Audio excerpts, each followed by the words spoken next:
What's up? What's up? What's going on, everybody? Johnny Line, I'm here, the military CEO. Wanted to just jump on and say happy Saturday and share some real estate investing news with you guys. Something I'm gonna start doing more often, jumping on at least once or twice a week, just touching on some of the news, what's going on in the real estate market, what's going on in our portfolio, what are we seeing in our markets that we're investing in specifically, and just sharing like updates from across my portfolio, some of my clients, some things that they're seeing, and yeah, just sharing them with you guys. Be sure to drop. You got questions, share that in the chat, and we'll take a look. But one of the big things that stood out to me today, when I was going through, reviewing the news that came out, the National Association of Realtors, they came out and they dropped some data, just the monthly real estate data nationwide. We all know real estate is local, local, local, local. We got to focus on the local when we start looking at our area of responsibility or our buy box that we're looking to purchase real estate in, and just better understand what's going on in our market. So the National Association of Realtors came out. They said that existing home sales jumped 14.5% in February to adjusted rate of 4.58 million units sold. So for those that continue to kind of track the trends, we had just dipped a little bit below 4 million sales coming out of December, I think it was. And so now we spiked up. And in February, with over 14.5% jump increase in sales. What does that mean? That just means that, hey, there was more units sold, about 500,000 more houses sold in February. Just looking at the annual adjusted rate, which isn't the craziest jump when you think about it. We start looking at the spring season about to start. We went into the holidays. We had high interest rates, so there was a lot of pinned up demand. People had just stopped going through the holidays. Now, kind of coming into the spring, and in February for its closed transactions, you had the rates that went up. They dipped a little bit, so it spiked in regards to a lot of mortgage applications that were completed, and now people closing on houses in February. So it went up, it jumped. But one of the things that stood out to me when you look at it, that overall, I think it's been a long time, but the median sales price, it actually went down. It went down 0.2% to 363,000, which is well above the markets that we participate in, primarily across the state of Alabama, but then also Panama City, Florida, in the Northwest Panhandle of Florida, where we buy houses and we renovate, we buy rental properties, we buy small apartment buildings, kind of 40, 50 units and below. And so one of the things that we've been seeing is, a lot of people on YouTube, you got the crash bros, everybody saying, oh, real estate's crashing, home builders are crashing, it's going to be '08 recession. No, people lying. They lying. They lying. The numbers not saying it. The data's not saying it. It's not going to be an extreme crash like everybody's predicting. I'm sorry. And one of the things that you go look at, and I forgot one of the data points that I looked at and the source of it, but they went back, and I think it was Jay Scott. Shout out to Jay Scott. Jay Scott went back and looked, and I think it was like the last 112 years that the price of real estate, that it kept pace with the growth of inflation over time. And so if you look at it and think about it, what a lot of people are projecting is, one, that we got to get back in line with inflation. We know inflation spiked, and so that's either two ways. And one is prices are going to reset here within the next 12, 18 months, that you'll see a drop to get down probably 10% to get back in line with inflation. Or what a lot of people are saying is going to probably be the true, we can say what is going to actually play out is going to be that we're going to stall. You're going to see real estate prices kind of stay where they're at right now for the next 2, 3, 4 years, until inflation catches up with the housing prices, and then everything's kind of going to get back in phase and continue to track inflation with the increase of house price. Because right now we all know housing, where everything is at with earnings for its employees and wages that everyone has, that it's not affordable. And so something has to give. Either wages have to catch up and we give time for wages to catch up and real estate kind of sits where it's at, or there's going to be a drop. And right now, with where we're seeing the supply numbers at, that I don't see it happening. And that was the third point that came out of that the National Association of Realtors, out of their article, was the number of unsold existing homes still sat at 980,000 homes on the market across the United States, which represents about not less than 2.6 months of inventory. We got to get more inventory. And I think that's the reason why we're not going to see prices fall, is because we don't have enough inventory. There's not enough supply to drive down prices. If we had more supply and demand took a shot, as we saw, demand is drop, but the supply hasn't caught up yet. Why? Because the majority of Americans, to the tune of over 90%, have less than a 5% interest rate. And so homeowners that are looking to maybe sell their house and move up to a bigger house, they're not there right now. Nobody's selling. Nobody's looking forward to selling a house that they have a 3% interest rate on to go buy one with a 7% interest rate. I'm sorry, unless you just have to move, then no. But if you start looking at areas with growth, where jobs are coming in, more people are moving, they have a population growth. So if you start looking at markets like Texas, then also looking at Florida, then you see an influx of people still coming in and not a lot of inventory coming on the market. And so hence we have the back and forth right now that we have with the market, where is that prices aren't really dropping. People thought that, with interest rates going up, we were going to see a drastic pullback. The market was going to crash. We were going to see reductions in prices like '08. And it's just, I just don't see it happening just where we are right now, especially when you start looking at affordability and the lack thereof across the United States. But more specifically, when you start looking at the median sales price in the markets, that first-time home buyers, there's not a lot of options out there, because the last few years, builders have been building move-up homes, so homes 3,000 and plus square feet, and luxury homes, just because interest rates were low, money was cheap, and people were buying. And so that's what we have right now, that there hasn't been an emphasis on the first-time home buyers. So there's not a lot of inventory, because when you look around different markets, that people are literally still going into bidding wars in some markets right now on affordable housing, because guess what? There's not enough of it to go around, and there's an oversupply of not supply. There's a over pent up demand that's been out there for a while looking for those homes. And so when interest rates trickle down, with everything that's been going on with the Fed, with them just raising another quarter point, and with the bank failures that happened and the bailouts that happened, yes, I believe they were bailouts, that we're going to see interest rates drop. And I think that's going to drive more demand as those rates go down. We saw that spike when rates dipped around 6% a couple of months ago, and boom, everybody started buying again. So I think for the first-time home buyer, there's going to be some challenges going into the market. But then as well, on the other side, that's great for fix and flips. Hey, if you're fixing and flipping houses, like we do on the lower end, whereas that our sweet spot, we like to have our after repair value be somewhere about 20% of the median sales price in our area, or 20% below that value. Just whereas that we have more than enough demand, because guess what? There's plenty of people in the market that can afford a $230,000 house compared to people that can afford a $600,000 house. So there's a lot more potential for demand to get those assets sold, where they're not sitting on the market like a $1 million house in Birmingham, Alabama.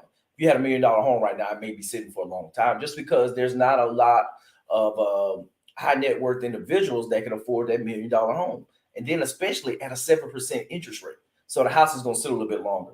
But that's one of the things that we've been seeing, that you just got to get in the market. And so I think as a real estate investor right now, you got to figure out where you are. I use the term that I'm being patient, but we're aggressively patient. We're doing deals. We closed a couple of weeks on a fix and flip property. We were thinking about adding it to the portfolio, but I think it makes sense to just go ahead and sell it, especially with the low demand, because we're working with different homeowners that's looking for houses and they can't find inventory. And so it's a great opportunity to give somebody a starter home that's looking to get into a home, start building wealth through real estate, and give them that opportunity. And of course, we're still looking for small apartment buildings that we can take on. And that's one of the things that we've been looking at and continue to look at across our markets that we invest in. Some of my coaching clients, we had one of my clients that closed on a property in Indianapolis, Indiana this week. So, he's going in, looking to do a BRRRR, buy, refinance, rent it out, and repeat. And so I think that's one of the things that you just got to figure out your strategy, understand your market, do the work, and then continue to do deals, because guess what? A lot of the competition is on the sideline. If you're looking to diversify your portfolio and get some real estate assets in there that's producing passive income, this is the time. because prices aren't dropping 10, 20, 30, 40, 50% like a lot of people, the news and everybody sensationalizing the market. Just the data isn't there. We're not seeing it. And so I think that's one of the biggest things that you guys need to understand and look at is just understand your area of responsibility that you want to focus on and where you want to buy at. And then, do the work, do underwrite the deals, looking at the market, understanding when a deal comes up, you're talking to agents, you're talking to investors, you're talking to brokers, and you're building a network. Shout out to REI Genius, our community that I'm building is just to bring more people together, real estate investors together. That's serious, serious about building wealth. They're serious about tax strategies. They're serious about understanding, how to plan their estate with insurance and, how to save, their assets and how to take title of their assets, with building, having trust, having multiple LLCs to protect their assets, how to have umbrella insurance policies where they can be protected from liability, and just understanding everything that goes with those different strategies, how to buy small apartments, how to buy RV parks, how to buy trailers, flip houses, wholesale, Airbnb, midterm rentals, all that stuff, to be in a community of people that are doing the same things. Because I'm a true believer, like the Bible says, iron sharpens iron. And if you're not around iron, then you're gonna get rusted, your blade's gonna be dull, and your portfolio is gonna suffer, and your assets gonna suffer, your net worth is gonna suffer. So I encourage people to get around people that are like-minded, that's looking to do deals, that's looking to network and partner. We're talking about, next week I'm teaching in the community about how to raise money. I've been able to raise millions of dollars from private individuals, private equity funds to help do my deals that bring them on as investor partners. And so that's one of the things that I think people need to understand, that especially right now, as credit gets tighter, as you look at everything that's happening with the Federal Reserve, it's eventually going to come down. Banks are going to get stingy with the money. They're going to have more. They're going to want more cash reserves. They're not going to take on more risky clients, more risky assets, especially real estate. They may not want to do certain deals. And so this is time to build more relationships across the financial side of it, but then also with individuals that may be pulling money out of the stock market and looking to diversify their portfolios. This is a great time to build those relationships, share your business plan, share your vision of where you're trying to go with your portfolio, and then make strategic alliances that create win-win opportunities going forward. And I think that's one of the pieces right now that I'm pushing for my clients is, how do we align ourselves with the right people, strategic partnerships, strategic alignments, in order to further our vision, our mission of where we're going. And if you don't have a mission and vision, then that's a whole nother conversation, whole nother video that we need to tap into. But you got to establish your mission and vision, because guess what? If you don't understand your mission and vision, then somebody else is going to craft it for you, and then that's not where you want to be at. And so that's one of the things that shout out to REI Genius. Make sure you guys tap into that. It's only 20. You get a free week and it's $27 to be around like-minded people. I share my portfolio. I think one of the things coming up, I'm going to share like the cash flow. We're going on a 96 unit apartment we bought last year. Just going through, this most recent process, going through the HELOC process. We closed on a HELOC today on our primary residence. And so just showing them everything kind of behind the scenes as a real estate investor, what you had to jump, the hoops that you had to jump through in order to get things across the board to be done, going through the properties that we're doing right now with the flips. Why did I want to flip this property? Why didn't I want to keep it as a rental? And just sharing those decisions and how I go about making those decisions. Whereas that now you can be educated. And then now everybody else that's in there, clients that's doing deals, they bought in this state. One person just bought property in Birmingham. We got one client that's doing a deal in Birmingham right now. We're going through and helping them manage that process. When you look at Indianapolis with my other client there, it's like everybody's cross talking. Hey, this worked for me. This didn't work for me. We ran into this issue at the closing table. Hey, look out for this. I was doing marketing this way. This is how I got this deal. I called this brokerage, and they said they may have some more deals or another relationship that they could push you on to. Like this week I was working, we got a lot coming up that we need to develop. And I told my acquisition manager, who's a realtor in Panama City, like, hey, I need a relationship, because right now I don't have a developer or builder on my team in Panama City. I was like, I need that. And so guess what? She came back. She's like, hey, I talked to my broker. We got one agent that's a developer in our brokerage that develops homes in the area. That's a builder. He has his general contractor license. And then she also gave me another one that's a realtor as well. That's part of another brokerage in town that he's a general contractor. He builds homes too. So boom, just like that, got a warm introduction to these individuals, and go get them, fill them out. Hey, go into the lot. Do they have an architect? Can you go through the permitting? You know somebody downtown, get all this stuff done, and just build a relationships, because that's what it's all about. And I think that's where we're at. That's what we're doing. That's what we're building with REI Genius. We're bringing in great investors in my network, some phenomenal guys that's coming in, that's sharing, guys and gals, from whether it's midterm rentals, brokers that's coming in, how to build relationships with investors, how to be an investor.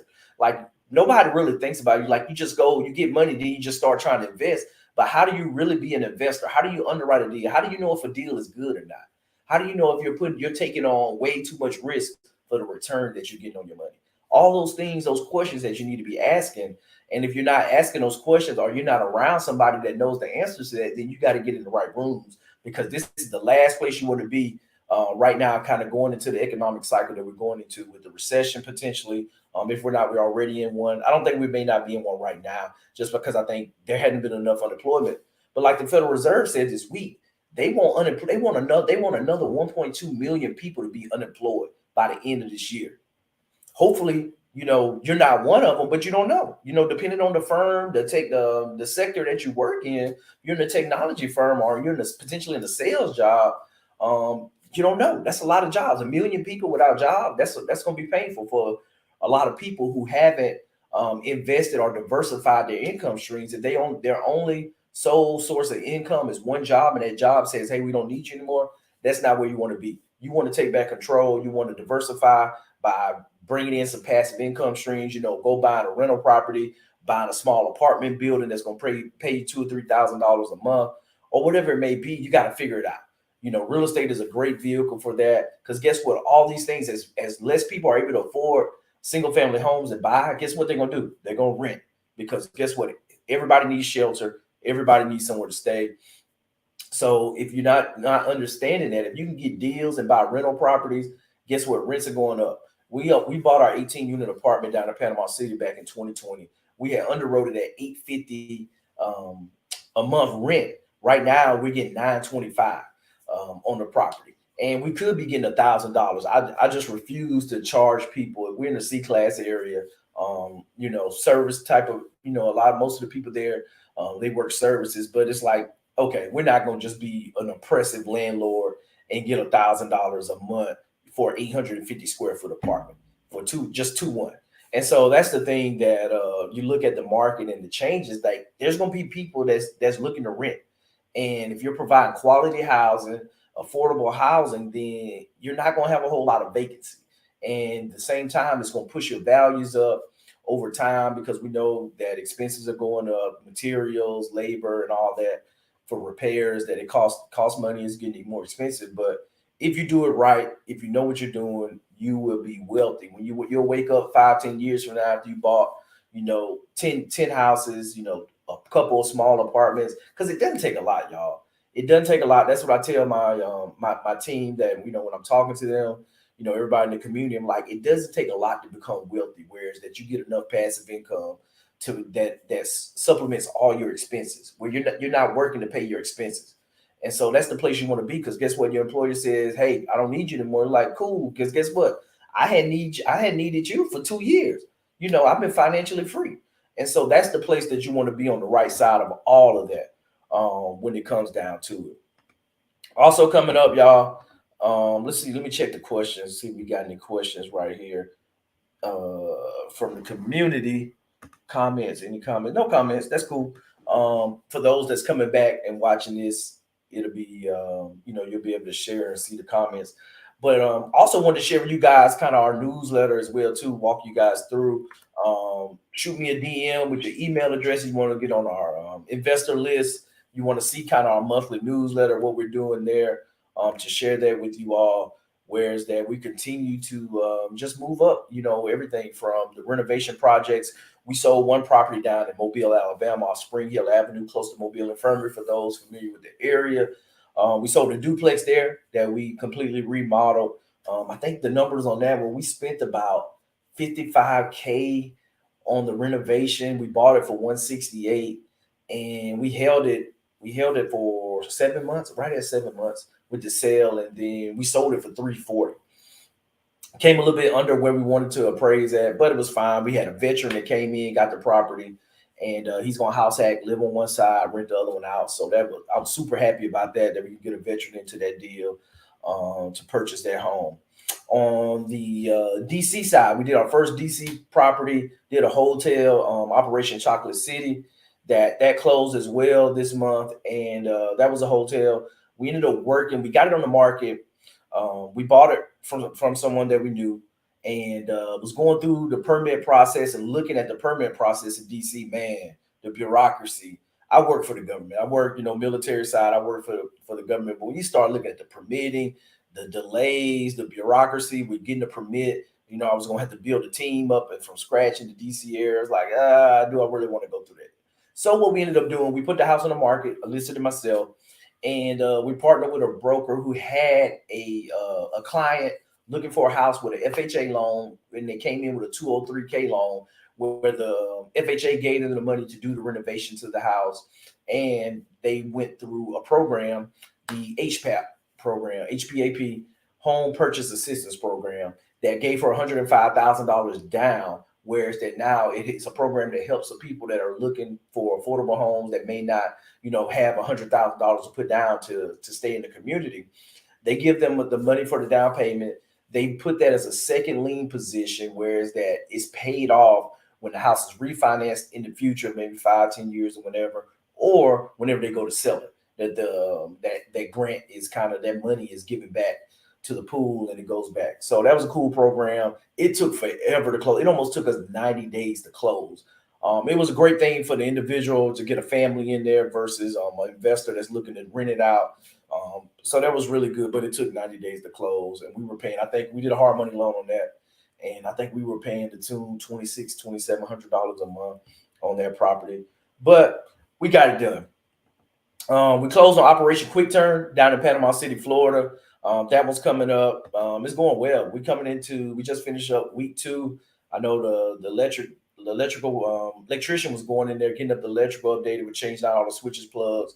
I don't think anybody's lived in there. Somebody may have lived in there after the hurricane, but the mast that brings the power in from the power lines to the house was bent, and so the power company wouldn't turn the power back on until that was fixed, which is fine. So we had to pull permits to fix the mast in order to get the power on. They've already did one coat of paint on the walls. They replaced the wood floor pieces that were rotted, and already painted the ceiling. The electrician hung the ceiling fans as well too, and the new lights. And so now they're just going through. We'll get floors in next week and do a second coat of paint, change out the hardware, the doors, and boom. And we'll have that one on the market probably, hopefully no later than April. And so the goal is to have it 30 days, so mid-April. But we'll see if we can get it done by Easter, by the end of Easter holiday. What else we got going on? So the 96 unit in Montgomery, we turned over 5 units this month. I think we got 3 of those 5 already leased up. And then doing that, we've taken rent up, I think on average around between $280 to $300. So that's going really well. It's 2. Going back to Panama City, Florida, Operation Destiny, we got that one on the market. It is a 3-1, 1,150 square foot home. We did a complete remodel. I think for that one, we bought it $70K. We put a little bit over $60,000 in it, and we got it listed for $235. And it's been on the market about a little over 2 weeks. We got one buyer that's looking to get qualified, that's interested in it. And that's one of the things that we're seeing. One of the other properties, the next one, Operation Cali Love, that we got, we're under contract to close, I think April 23rd, I think. But that one sat on the market for 80 days before we got it under contract.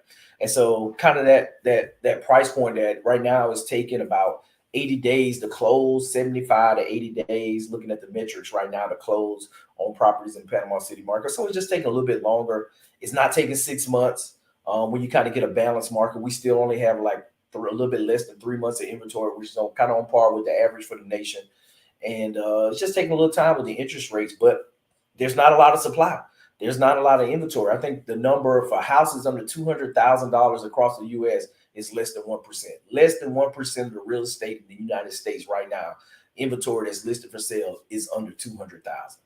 And there's a lot of crappy houses that make up that less than 1%, especially in my markets that I've been looking at.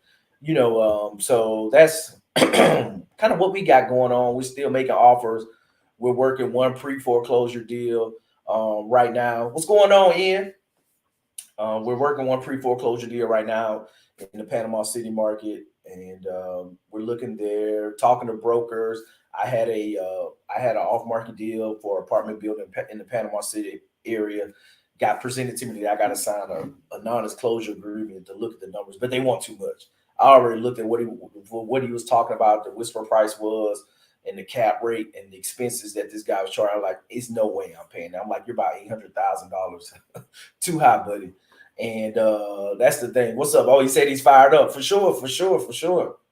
I'm always fired up, man. No, NB motivate me as well too.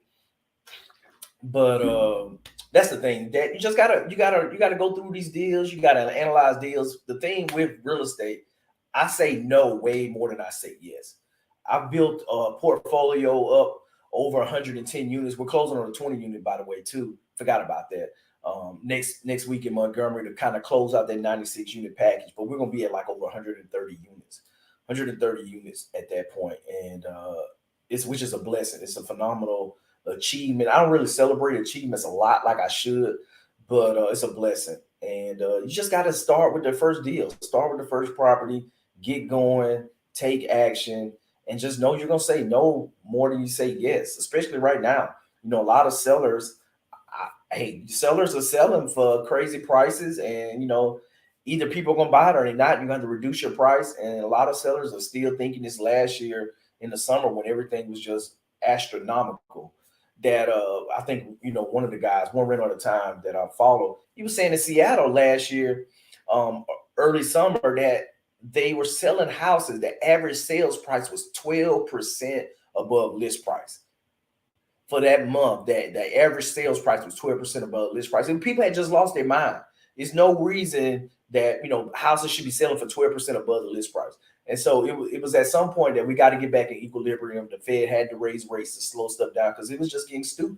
It was just getting stupid out here. Even as an investor, it's like, okay, this is unsustainable, because if you don't slow this down, it's going to get into a huge inflated bubble, and then you will have a crash.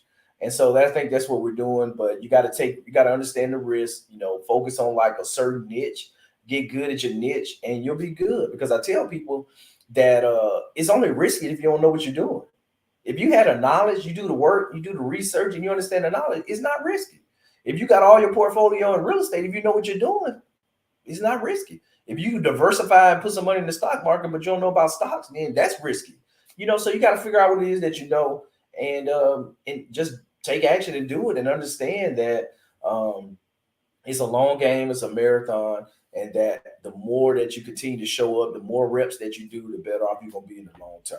So just want to tell y'all that. Oh, by the way, I'll be speaking in Dallas, Texas next month, April 21st, 22nd, the second annual Ventures and Real Estate Summit, put on by my guy Brandon Wong, that multifamily investor, former Army guy.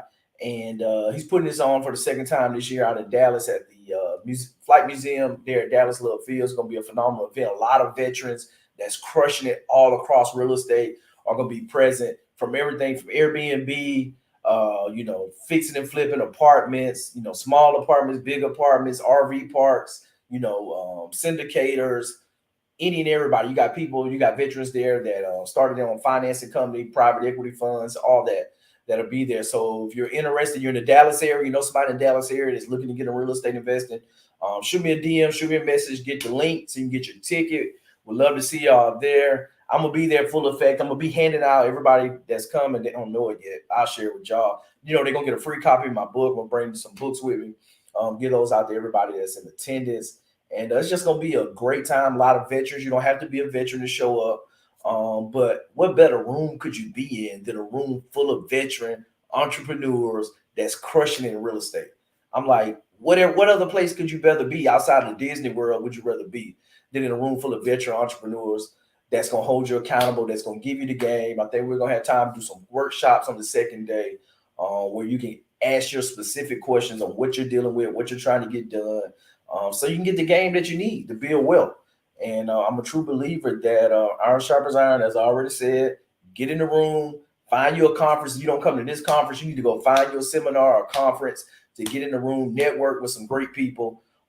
I encourage you, hey, join my REI Genius community. We're going to take care of you. We're going to give you everything that you need to do deals. If you need a consultant, hey, I coach, I share and kind of walk you through. I help my clients right now. I already looked at my client that closed in Indianapolis. I already reviewed his statement of work. We looked at the contractor. I know he don't care about me telling it. The contractor told him it was a $50,000 renovation. The contractor told him he wanted to have his money up front. He wanted $25,000 up front. I said, no way. Don't give that dude none of that. I said, no, it don't work like that. He needs the time phase. Say, hey, week 1, week 2, week 3. Hey, if you say it's going to be a 6-week job, cool. This is what you're going to get. Tell me what you're going to get done in 6 weeks.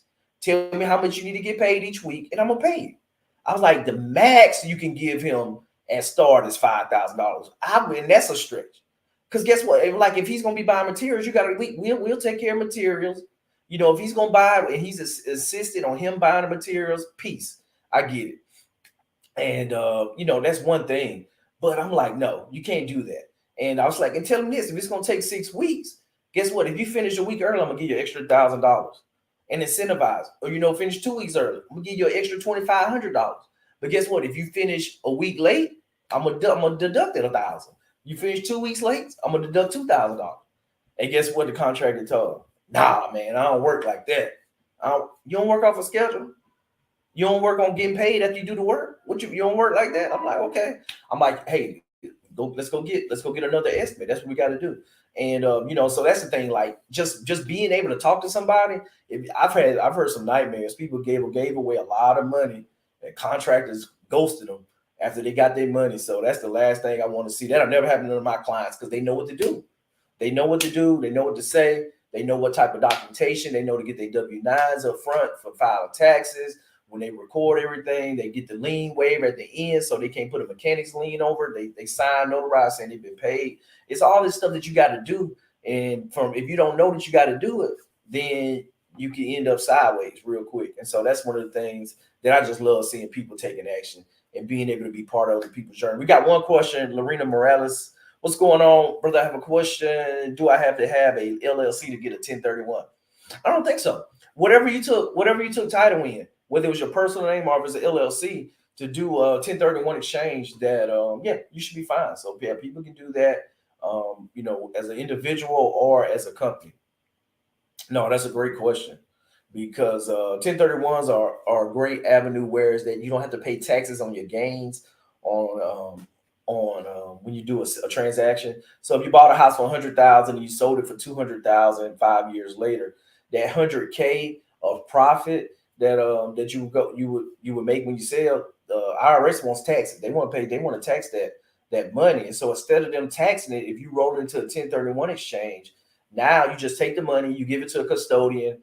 I think it's 90 days. You got to identify up to, I think, 3 properties that you want to buy, and then they give you like up to 6 months to close on those 3 properties that you identified. And you can get all that money and flow it into a similar property or a bigger property, and you don't have to pay taxes on the profit at all. So it's just the way you can defer the taxes. I've never done a 1031 because one of the things that I always do is, like, with bonus depreciation that we've had since 2017 with apartments, it was like, okay, buy the house, sell it, instead of worrying about paying taxes. We're going to take this money, we're going to buy an apartment building, and we're going to get 100% depreciation, whereas it's going to wipe out any taxes that I had from a single family deal. I think for for the 76 of the 96 units that we got in Montgomery, we got a total of, I think, $874,000 depreciation in year 1. So 2022, $874,000 loss, because we were able to pull the 5-year and 7.5-year depreciation scheduled items all together and take it all in the first year. And so that's one of the phenomenal benefits of commercial real estate and multifamily, is the tax benefits. And right now with the tax act that passed in 2017, that you can pull all that depreciation forward and accelerate it, and it just, man, it maximizes your return. And guess what? If you don't use all that depreciation the first year, you can just roll it over to the next year. So guess what? You won't be paying taxes for a while. And so, boom, that's what it's all about. And so the more that you learn about these different strategies, that's a whole nother story on how to do that. And that's why, being in a community where, I bring in my CPA, I'm gonna have my bookkeeping company come in there too, because that's one of the things a lot of entrepreneurs don't do. You got to get a bookkeeper. Get a bookkeeper, get a bookkeeper, get a bookkeeper from day one. If you're serious about being in business, you need to have your books straight. So yeah, doing that. But yeah, you need to have a network around you, people that know what you're doing, and people that are not instrumental in your success, but people that are encouraged to help you be successful by bringing their professional talent to the table to help you be successful. So your bookkeeper, your CPA, your attorneys, your title companies, your realtors, all these people, they're professionals, and they want to see you be successful, because if they're successful, then you're gonna be successful. So everybody's connected together. But yeah, that's it. That's all I wanted to kind of give you guys on that. I'm gonna be talking about raising private money this week on Wednesday, 8 o'clock. Every Wednesday, REI Genius Community. We always doing master classes every Wednesday, 8 o'clock. Tonight, I'm gonna be talking about private money myself. I won't have a guest. I probably next weekend. I think we do have a guest coming in the next Wednesday. But yeah, make sure y'all tap into that. Check me out in Dallas if you're in Dallas, Texas, or travel out that way. Get a ticket to the second annual Veterans Summit that's gonna be going on. And then yeah, hey, figure out your area of responsibility where you're buying at, underwrite your deals, look at your market every day, and continue to just, hey, do the work and make some equity happen. And y'all have a blessed weekend. Let's go.